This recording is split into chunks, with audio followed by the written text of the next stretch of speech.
ज्ञानेश्वर महाराज म्हणतात, साधूचे संगतीत तरुणोपाय, त्यानंच तुम्ही तरसाल, त्यानंच तुमचं हित होणार, त्यानंच तुमचं भाग्य उजळ. आपण काय करतो, जे साधू आहे, माहित नाही आपल्याला कसं असते काय असते, आपण जे पारंपरिकरित्या चालत आहे त्याला साधू मानतो. किंवा कपडे घातलेले आहे, जुन्या काळातले कपडे घातलेले आहे आणि तो देवाची पूजा करते, हे काम करते, ते काम करते, तसं करते, तसं करते, एक प्रकारचं आचरण करते, हवन यज्ञ करते, ध्यानमध्ये बसते, त्याला आपण साधू समजतो. खरंच तोच साधू आहे का? हे मला कपडे घालायला लागत आहे, हे तुमच्यासाठी घालायला लागत आहे कारण तुम्ही याला साधू समजता. शर्ट कोट पॅन्टमध्ये जर आलो तुम्ही त्याला साधूच समजणार नाही. मी साधू नाही आहे, पण जे साधूची गोष्ट आहे ते तुमच्यापर्यंत पोचायची असेल तरी नकली साधूसारखं बनावं लागते. साधूपर्यंत न्यासाठी जो मनातला व्यक्ती राहते ते साधूचा शिष्य, पण त्यानेच नकली साधूसारखे कपडे घालायला लागते, अशी गोष्ट आहे.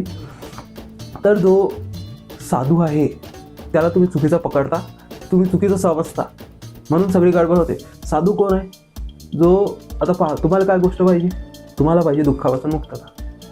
जो दुःखापासून मुक्त आहे, दुःखापासून मुक्ततेचा उपाय सांगते, दुःखापासून मुक्त करते, तो साधू.